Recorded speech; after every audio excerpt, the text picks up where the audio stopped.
Hello বন্ধুরা, কেমন আছো সবাই? আশা করি সবাই অনেক ভালো আছো।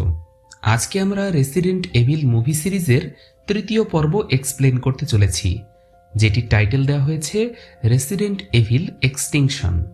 টি ভাইরাস, প্রজেক্ট অ্যালিসের ক্লোনিং এক্সপেরিমেন্ট, জম্বি আউটব্রেকের সাথে সারা পৃথিবী জুড়ে এগুলোর ধ্বংসাত্মক প্রভাব, এই সব কিছু নিয়ে সাজানো হয়েছে এই মুভির গল্পটা। তো চলো আর কথা না বাড়িয়ে মূল গল্পে যাওয়া যাক। Let's start. এই সিনেমার শুরুতে আমরা অ্যালিসকে দেখি, যে এইমাত্র ঘুম থেকে জেগে উঠেছে। সেম এইরকমই একটা দৃশ্য আমরা প্রথম পর্বেও দেখেছিলাম, তবে এটা যে আমব্রেলা কর্পোরেশনের দ্বারা পরিচালিত একটা এক্সপেরিমেন্ট সেটা কিছুক্ষণ বাদেই টের পাওয়া যায়। অ্যালিসের ওপর নানা রকম হস্টাইল সিচুয়েশন অ্যাপ্লাই করা হয়। মূলত সায়েন্টিস্টরা এটা দেখতে যাচ্ছিল যে এরকম বিপদের মধ্যে সে কিভাবে নিজেকে বাঁচানোর চেষ্টা করে। বেশ কয়েকটা ধাপ সফলভাবে পেরোতে পারলেও অ্যালিস এ সময় ভুলবশত একটা মাইনের ওপর পা রাখে, যার কারণে সে ওখানেই মারা যায়। এরপর আর কি, সায়েন্টিস্টরা ওখানে চলে আসে আর অ্যালিসের ডেড বডিটা ওখান থেকে নিয়ে গিয়ে একটা ক্যানেলের মধ্যে ফেলে রেখে আসে। এই এক্সপেরিমেন্টগুলো আসলে মাটির অনেক গভীরে চালানো হচ্ছিল, এবং সবচেয়ে অদ্ভুত ব্যাপার এটাই যে এটা আসল অ্যালিস নয়, এটা মূলত অ্যালিসের ক্লোন কপি। আর ওই ক্যানেলে অ্যালিসের এরকম আরও শত শত ক্লোন ডেড বডি ফেলে রাখা হয়েছিল। তার মানে আমব্রেলা কর্পোরেশন এখন পর্যন্ত প্রজেক্ট অ্যালিসের ক্লোন কপি নিয়ে একের পর এক এক্সপেরিমেন্ট চালিয়েই চলেছে, যাতে করে তারা এগুলোর মধ্য থেকে সবচেয়ে দক্ষ ক্লোন বডিগুলো দিয়ে একটা বিশাল আর্মি তৈরি করতে পারে। জায়গাটা ছিল একটা মরুভূমির মাঝখানে, চারপাশটা কাঁটাতারের বেষ্টনী দিয়ে ঘেরা, আর এর বাইরে হাজারো ক্ষুধার্ত জম্বি ওত পেতে রয়েছে। আসলে আমব্রেলা কর্পোরেশন ধারণা করেছিল যে হাইভ থেকে ছড়িয়ে পড়া টি ভাইরাস রেকন সিটির বাইরে ইনফেকশনটা ছড়াতে পারবে না, কিন্তু তাদের ধারণা ভুল ছিল। সপ্তাহখানেকের মধ্যে সম্পূর্ণ আমেরিকাতে এই ভাইরাসটা ছড়িয়ে পড়ে, আর মাস না পেরোতেই সমগ্র পৃথিবী এই ভয়ানক টি ভাইরাসের প্রভাবে শুধুমাত্র মানব জাতিই যে অস্তিত্বের সংকটে পড়েছে, ব্যাপারটা কিন্তু এমন নয়। এর কারণে নদী নালা সব শুকিয়ে গেছে, সমগ্র পৃথিবীর ইকোসিস্টেম ভেঙে পড়েছে, বিস্তীর্ণ বনভূমিগুলো এখন প্রান্তহীন বিরান মরুভূমি। এর পরপরই আমরা মূল অ্যালিসকে দেখতে পাই, যে বাইকে করে এই বিরান মৃত্যুপুরীতে এখনও জীবিতদের সন্ধান করে চলেছে। এ সময় সে এমন একটা স্থানে এসে তার যাত্রা বিরতি দেয়, যেখান থেকে ঠিক কিছুক্ষণ আগে তার কাছে একটা রেডিও সিগন্যাল পৌঁছেছে। তার ধারণা এখানে নিশ্চয়ই এখনও সার্ভাইভার রয়েছে, যারা জম্বিদের থেকে বাঁচতে নিজেদেরকে লুকিয়ে রেখেছে। কিন্তু এখানে আশ্রয় নেওয়া মানুষগুলো সাহায্যের জন্য নয়, বরং ট্র্যাপে ফেলে সর্বস্ব লুটে নেয়ার জন্যই এই ধরনের রেডিও সিগন্যাল পাঠিয়ে থাকে, যেটা কিছুক্ষণ বাদেই অ্যালিস বুঝে যায়। তারা সবাই মিলে অ্যালিসকে মারধর করে এবং এমন একটা স্থানে ফেলে রাখে যেখানে কিছু ইনফেক্টেড কুকুর আগে থেকেই রাখা ছিল। অর্থাৎ এই সব কিছু ওরা আগে থেকে প্ল্যান করে রেখেছিল। কিন্তু ওরা তো জানতো না যে এই অ্যালিস কোনো সাধারণ মেয়ে নয়, সে অত্যন্ত দক্ষ আর কৌশলী, পাশাপাশি অস্ত্র চালনাতেও সে সুপারফাস্ট। সে এরপর একে একে জম্বি কুকুরগুলোকে আর ওই বদমাইশ লোকগুলোকে প্রতিহত করতে সক্ষম হয়। অবশেষে ওখানে থাকা বেশ কিছু অস্ত্র অ্যালিস তার সঙ্গে নিয়ে ওখান থেকে আবারও রওনা হয়ে যায়। ওদিকে মাঝ রাস্তায় একটা ডেড বডিকে দারুণ আয়েশ করে খাচ্ছিল এক ক্ষুধার্ত জম্বি। তবে মুহূর্তের মধ্যেই সে অন্য আরেক দল সার্ভাইভারদের গাড়ির নিচে পিষ্ট হয়ে যায়। এই দলটাকে লিড দিচ্ছিল ক্ল্যার রেডফিল্ড নামের এক দক্ষ তরুণী। এছাড়াও ওদের মধ্যে কার্লোস অলিভিয়েরা এবং এলজেকেও আমরা এ সময় দেখতে পাই, যাদেরকে গত পর্বে দেখা গিয়েছিল। তারাও নিরাপদ আশ্রয়ের খোঁজে আর অন্যান্য সুস্থ সার্ভাইভারদেরকে বাঁচাতে নিরন্তরভাবে কাজ করে চলেছে। অন্যদিকে মরুভূমির মাঝখানে থাকা সেই অ্যাবান্ডন্ড হাউসের প্রায় 600 মিটার গভীরে, অর্থাৎ সেই রিসার্চ ফ্যাসিলিটির কনফারেন্স রুমে আমরা ডক্টর আইজ্যাক্সকে দেখি। এ সময় সেখানে আমব্রেলা কর্পোরেশনের প্রধান অ্যালবার্ট ওয়েস্কার সহ আরও বেশ কয়েকটা দেশের প্রধানদেরকে হলোগ্রাফিক ভিডিও টেকনোলজির মাধ্যমে এই মিটিংয়ে অংশ নিতে আমরা দেখতে পাই। ডক্টর আইজ্যাক্সকে প্রজেক্ট অ্যালিসের ক্লোন এক্সপেরিমেন্টের মাধ্যমে সবচেয়ে দক্ষ ক্লোন তৈরির কাজে নিযুক্ত করা হলেও সে কিন্তু সেখানেই থেমে নেই। সে এর পাশাপাশি টি ভাইরাসে আক্রান্ত জম্বিদেরকে নিয়েও এক্সপেরিমেন্ট করছে, যাতে করে সে তাদেরকে পুরোপুরিভাবে নিয়ন্ত্রণ করতে পারে। আইজ্যাক্সের ভাষ্য অনুযায়ী যেহেতু এই জম্বিগুলোর ব্রেন ডেড, এজন্য এদের নিজস্ব কোনো চিন্তা শক্তি নেই। তাই যদি কোনো মতে এদেরকে প্রপার ট্রেনিং দেওয়া যায় তবে হয়তো এদেরকেও ডোমেস্টিকেটেড করা অর্থাৎ বশে আনা সম্ভব হবে। কিন্তু অ্যালবার্ট ওয়েস্কার ডক্টর আইজ্যাক্সকে পরিষ্কারভাবে জানিয়ে দেয় যে তোমাকে এসব নিয়ে ভাবতে হবে না, তোমাকে যে দায়িত্বটা দেওয়া হয়েছে শুধুমাত্র সেই কাজটার উপরে ফোকাস করো। আর তোমাকে সপ্তাহখানেক টাইম দেওয়া হলো, এর মধ্যেই প্রজেক্ট অ্যালিসের ক্লোন কপি নিয়ে আশাব্যঞ্জক কোনো ফলাফল না পেলে তোমার জায়গাতে আমরা অন্য সায়েন্টিস্টকে নিযুক্ত করতে বাধ্য হব। ওদিকে আমাদের অ্যালিস এরই মধ্যে আরও একটা জম্বিকে তার নিশানা বানায়, আর কিছুক্ষণ বাদে সশরীরে সেই পরিত্যক্ত ফুয়েল পাম্পে এসে পৌঁছায়। ওখানে সে আরও একটা মানুষের ডেড বডি দেখতে পায়। লোকটা হয়তোবা জম্বিদের থেকে বাঁচতে না পেরে শেষমেশ আত্মহত্যার পথ বেছে নিয়েছিল। যাই হোক, ওখান থেকে অ্যালিস একটা নোটবুক উদ্ধার করে যেখানে আমেরিকার বিভিন্ন অংশের মানচিত্র আর তার বর্ণনা উল্লেখ করা ছিল। সেগুলোর মধ্যে একটা স্থান হলো আলাস্কা। ওই নোটবুক থেকে পাওয়া তথ্য অনুসারে অ্যালিস ধারণা করে যে সেখানে মানুষের বিচরণ কম হওয়ায় খুব সম্ভবত এই টি ভাইরাসটা আলাস্কাতে এখনো ছড়ায়নি, তাই ওটা হয়তোবা সার্ভাইভারদের জন্য একটা নিরাপদ জায়গা হতে পারে। অ্যালিস তখন আলাস্কাতে যাওয়ার জন্য মনস্থির করে ফেলে। অন্যদিকে ক্ল্যার রেডফিল্ডের নেতৃত্বে থাকা সার্ভাইভার দলটা এরই মধ্যে একটা পরিত্যক্ত মোটেলের দেখা পেয়ে যায়। খাদ্য রসদ আর প্রয়োজনীয় জিনিসের খোঁজে ওরা অত্যন্ত সতর্কতার সাথে সেখানটাতে প্রবেশ করে। হঠাৎই একটা জম্বি এ সময় এলজের ওপর আক্রমণ করে বসে এবং তার বুকে কামড় দেয়। কার্লোস সময় মতো এসে জম্বিটাকে মেরে ফেললেও এলজে ওদের থেকে কামড় খাওয়ার বিষয়টা লুকিয়ে ফেলে, কেননা একে তো ওদের কাছে এই ভাইরাসের কোনো অ্যান্টিডোট নেই, আর অন্যদিকে ওরা যদি জানতে পারে যে সে কামড় খেয়েছে তাহলে তো ওরাই ওকে গুলি করে মেরে ফেলবে। এজন্য ভয়ে সে এই কথাটা কাউকে জানায় না। এদিকে ডক্টর আইজ্যাক্স অ্যালবার্ট ওয়েস্কারের দেয়া নির্দেশ অমান্য করে জম্বিদের ওপর চালানো তার এক্সপেরিমেন্টের প্রোগ্রাম অব্যাহত রাখে। সে এরই মধ্যে জম্বিদেরকে ডোমেস্টিকেটেড করতে বেশ খানিকটা এগিয়ে গেছে। দেখা যায় যে এক্সপেরিমেন্টের ফলে একটা জম্বি স্বাভাবিক মানুষের মতো ফোন চালানো, ক্যামেরা দিয়ে ছবি তোলার কৌশল আয়ত্ত করে ফেলেছে। তবে নেগেটিভ সাইড হিসেবে রাগ বা ক্রোধকে এখনো কন্ট্রোলে আনা সম্ভব হয়নি। ডক্টর আইজ্যাক্স এ সময় তার নিজের স্বার্থে সেলফিশের মতো অন্য সায়েন্টিস্টদেরকেও ওই জম্বির আক্রমণ থেকে বাঁচায় না। ওদিকে ক্ল্যার রেডফিল্ড এবং তার বাকি সাথীরা যাত্রা বিরতি দিয়ে একটা স্থানে আশ্রয় নেয়। সন্ধ্যা ঘনিয়ে আসছে, রাতটা এখন ওদেরকে এখানেই পার করতে হবে। এজন্য তারা এরই মধ্যে সেখানে চারপাশটাতে পেরিমিটার সেট করে নেয়, যাতে করে শত্রু বা জম্বিদের অতর্কিত হামলা থেকে তারা নিজেদেরকে রক্ষা করতে পারে। রাত নেমে আসলে অ্যালিসকে আবারও দেখানো হয় সেও বিশ্রাম নেওয়ার জন্য মরুভূমির কোনো একটা স্থানে আশ্রয় নিয়েছে। অন্যদিকে সেই রিসার্চ ফ্যাসিলিটিতে ডক্টর আইজ্যাক্স এ সময় অ্যালিসের একটা ক্লোন কপিকে অ্যাক্টিভেট করে তার সাথে কমিউনিকেট করার চেষ্টা করে।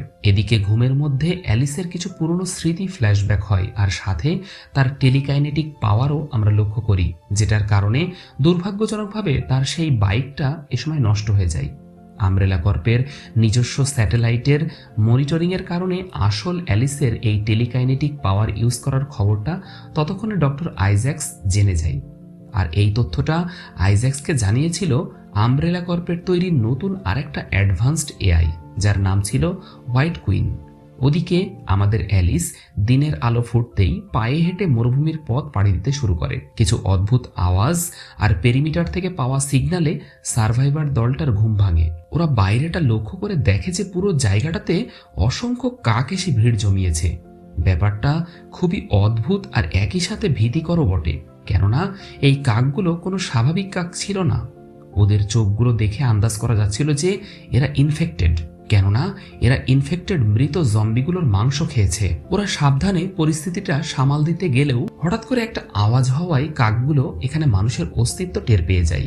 কিছু বুঝে ওঠার আগেই কাকগুলো সব দল বেঁধে ওদের ওপর আক্রমণ করে বসে। কাকের সংখ্যা ওখানে এতটাই বেশি ছিল যে ওরা সেখান থেকে পালানোর কোনো পথ খুঁজে পাচ্ছিল না। তবে এভাবে বসে থাকলে মৃত্যু অবধারিত। ওরা পালানোর জন্য প্ল্যান সেট করে, কিন্তু পরিকল্পনা ততটা কাজে আসে না। কাকগুলো ভয়ানকভাবে হামলা করে বেশ কয়েকজনকে এ সময় মেরে ফেলে। ওদের প্রতিরোধ ব্যবস্থা কোনো কাজেই আসছিল না। ঠিক তখনই আগমন ঘটে আমাদের অ্যালিসের। সে তার টেলিকাইনেটিক পাওয়ার ইউজ করে ওখানে থাকা সবগুলো ইনফেক্টেড কাককে এ সময় আগুনে জ্বালিয়ে পুড়িয়ে মেরে ফেলে। ফলে ওরা এ যাত্রায় বিশাল বিপদের হাত থেকে প্রাণে রক্ষা পায়। তবে এবার হোয়াইট কুইনের দেওয়া তথ্য ফলো করে ডক্টর আইজ্যাকস স্যাটেলাইটের মাধ্যমে আসল অ্যালিসের বর্তমান লোকেশনটা জেনে যায়। কমান্ডার অ্যালেক্স স্ল্যাটার সে সময় ডক্টর আইজ্যাক্সের সাথে কথা বলার জন্য সেখানে আসে, কেননা আইজ্যাক্স আমব্রেলা কর্পের দেয়া নির্দেশ ফলো না করে গত 24 ঘন্টাতে প্রায় 10 বার ইনফেক্টেড এরিয়াগুলোতে লোক পাঠিয়েছে। এমনকি বেশ কিছু জম্বিকেও সে রিসার্চ ফ্যাসিলিটিতে আটকে রেখেছে, যার কোনো যথাযথ ব্যাখ্যা সে এই মুহূর্তে দিতে রাজি নয়। ঠিক ওই মুহূর্তে অ্যালিসের আরও একটা ক্লোনের উপর এক্সপেরিমেন্টের কিছু ঝলক দেখানো হয়, যদিও বরাবরের মতো এই এক্সপেরিমেন্টটাও ব্যর্থ হয়। পরদিন সকালে আসল অ্যালিসকে আবারও দেখানো হয়। এ সময় কে মার্ট নামের একটা মেয়ের সাথে অ্যালিসের পরিচয় ঘটে। গতদিন অ্যালিস ওদেরকে প্রাণে বাঁচিয়েছে, এজন্য ওরা অ্যালিসের উপর চিরকৃতজ্ঞ। তবে গতকালকের ঘটনায় যারা প্রাণ হারিয়েছে তাদের ডেড বডিগুলো ওরা ওখানেই দাফন করে। এরপর কার্লোস অ্যালিসের সাথে দেখা করে। কার্লোস জানতে পারে যে আমব্রেলা কর্পোরেশন সেই শুরু থেকেই স্যাটেলাইটের মাধ্যমে অ্যালিসের গতিবিধি নজর রাখছে, আর অ্যালিস এতদিন যাবৎ বিভিন্ন কৌশলে লুকিয়ে থেকে আমব্রেলা কর্পের নজরদারি এড়ানোর চেষ্টা করে চলেছে। সে জানতো যে সে যদি তার বন্ধুদের সাথে সাথে থাকে তবে ওদেরও বিপদ হতে পারে, আর এ কারণেই সে এতদিন ধরে ওদের থেকে দূরে ছিল। যাই হোক, কথা বলার একটা পর্যায়ে আমব্রেলার স্যাটেলাইট আসল অ্যালিসের লোকেশনটা আবারও ট্র্যাক করে ফেলে। তবে ছবিটা অস্পষ্ট হওয়ায় ডক্টর আইজ্যাকস পুরোপুরি নিশ্চিত ছিল না যে এটা আসল অ্যালিস। তবে সম্ভাবনাটাও একেবারে কম নয়, প্রায় 62%। কিন্তু অ্যালবার্ট ওয়েস্কার জানায় যে 100% নিশ্চিত না হওয়া পর্যন্ত তারা কোনো রকম ফার্দার স্টেপ নেবে না। এমনকি সে ডক্টর আইজ্যাকসকে ওয়ার্নিং দিয়ে দেয় যেন সে আগ বাড়িয়ে নিজে থেকে কোনো ডিসিশন না নেয়। অন্যদিকে অ্যালিসের কাছে থাকা সেই নোটবুকটা থেকে বাকিরাও আলাস্কার বিষয়ে জানতে পারে। অ্যালিস ওদেরকে জানায় যে জায়গাটা বরফে আচ্ছাদিত, আর ওখান থেকে পাওয়া রেডিও সিগন্যাল থেকে এটা মোটামুটি নিশ্চিত হওয়া গিয়েছে যে ওখানে এখনও সার্ভাইভার রয়েছে, আর ইনফেকশনটা এখনও ওখান পর্যন্ত পৌঁছাতে পারেনি। তাই আমাদের জন্য সবচেয়ে বেটার অপশন হলো অ্যালাস্কা। ক্ল্যার রেডফিল্ড তখন অ্যালিসের কথাতে কনভিন্সড হয়ে বাকিদেরকেও বিষয়টা সম্পর্কে অবহিত করে, কেননা এভাবে অনিশ্চয়তা নিয়ে লড়াই করে মৃত্যুপুরীতে বাঁচার থেকে নিরাপদ স্থানে স্বস্তিতে বেঁচে থাকাটা অধিকতর শ্রেয়। যাই হোক, বাকিরাও এই দীর্ঘ জার্নি করে আলাস্কা পর্যন্ত যেতে একমত পোষণ করে। ওদিকে এলজের শরীরে জম্বির কামড়ে যে ক্ষত তৈরি হয়েছিল সেটার অবস্থাও ভালো না। রাতে ওরা আসন্ন জার্নি নিয়ে প্ল্যানিং শুরু করে, কেননা এত দীর্ঘ পথ পাড়ি দিতে হলে খাবার, পানি, ফুয়েল সহ প্রয়োজনীয় সব ধরনের রসদ প্রয়োজন পড়বে। ওরা সিদ্ধান্ত নিয়ে নেয় যে তারা এই দীর্ঘ জার্নিতে যা যা প্রয়োজন সেই সব কিছুই সম্ভাব্য স্থানগুলোতে খুঁজতে খুঁজতে যাবে। তবে অ্যালিস আর ক্ল্যার রেডফিল্ডের দেয়া তথ্য বিবেচনা করে ওরা তাদের প্রয়োজনীয় জিনিসপত্র পাবার আশায় প্রথমে লাস ভেগাসের উদ্দেশ্যে রওনা দেওয়ার সিদ্ধান্ত নেয়। অন্যদিকে ডক্টর আইজ্যাকস ততক্ষণে ওয়েস্কারের ভয়েস কমান্ড আর ফেক প্রোফাইল জেনারেটরের মাধ্যমে আমব্রেলার সৈন্যবাহিনীকে গোপনে ব্যবহার করে, আর আগে থেকেই ওই লাস ভেগাসে জম্বিদের ট্র্যাপ রেডি করে রাখে, যাতে করে অ্যালিস আর তার বন্ধুরা এবার আর তাদের হাত থেকে বাঁচতে না পারে। এদিকে মরুভূমির বিরান পথ দিয়ে গন্তব্যের দিকে এগিয়ে চলেছে অ্যালিসদের গাড়িবহর। এলজের অবস্থাও খুব একটা ভালো না। ইনফেকশনটা তার পুরো শরীরে ছড়াতে শুরু করেছে। যে কোনো মুহূর্তে সেও যে জম্বিতে রূপ নেবে এটাতে আর কোনো সন্দেহ নেই। তারা লাস ভেগাসে পৌঁছে যায়। পুরো শহরটা মরুভূমির তপ্ত বালিতে ঢেকে গেছে, যেন এক শুনশান মৃত্যুপুরী। হঠাৎই একটা কন্টেইনার ওদের নজরে আসে। বিষয়টা ওদের কাছে সন্দেহজনক মনে হওয়ায় অ্যালিস ওটার দিকে এগিয়ে যায়। কিছুক্ষণের মধ্যেই অ্যালিস বুঝতে পারে যে ওটার মধ্যে নিশ্চিতভাবে জম্বি রয়েছে, আর সেটাই সত্য হয়। কিছু বুঝে ওঠার আগেই ক্ষুধার্ত জম্বিগুলো কন্টেইনারের ভেতর থেকে বেরিয়ে এসে ওদের উপর হামলা শুরু করে। ওরাও পাল্টা আক্রমণ চালাতে থাকে। তবে এ সময় ওদের বেশ কয়েকজন জম্বিদের শিকারে পরিণত হয়ে যায়। কিন্তু অ্যালিস তখনও পর্যন্ত তার সাহসিকতা, দক্ষতা আর কৌশলী বুদ্ধি কাজে লাগিয়ে জম্বিদেরকে ভালো মতোই ঘায়েল করে চলেছে। আর এই সব কিছুই স্যাটেলাইটের মাধ্যমে পর্যবেক্ষণ করছিল ডক্টর আইজ্যাকস এবং তার সাথীরা। আসল অ্যালিসের ব্লাড স্যাম্পল কালেক্ট করার জন্য তারা এ সময় স্যাটেলাইটের মাধ্যমে প্রজেক্ট অ্যালিস শাটডাউন করে দেয়। অন্যদিকে ক্ল্যার সহ বাকিরাও তখন জম্বিদের বিরুদ্ধে বাঁচা মরার লড়াইটা কন্টিনিউ রাখে। কিন্তু এভাবে আর কতক্ষণ, ওদের অস্ত্র আর গোলাবারুদ প্রায় শেষের পথে। ওদিকে এলজেও দেখতে দেখতে পুরোপুরিভাবে জম্বিতে রূপ নেয়। কার্লোস সময় মতো এলজেকে মেরে ফেলতে পারলেও দুর্ভাগ্যজনকভাবে সেও কামড় খেয়ে ইনফেক্টেড হয়ে যায়। অন্যদিকে শাটডাউন হয়ে যাওয়া অ্যালিস তার সেই বিশেষ টেলিকাইনেটিক পাওয়ার কাজে লাগিয়ে স্যাটেলাইটের মধ্যে থাকা কন্ট্রোলিং মাইক্রোচিপটাকে ধ্বংস করে ফেলে। সে আবারও সজ্ঞানে ফিরে আসে।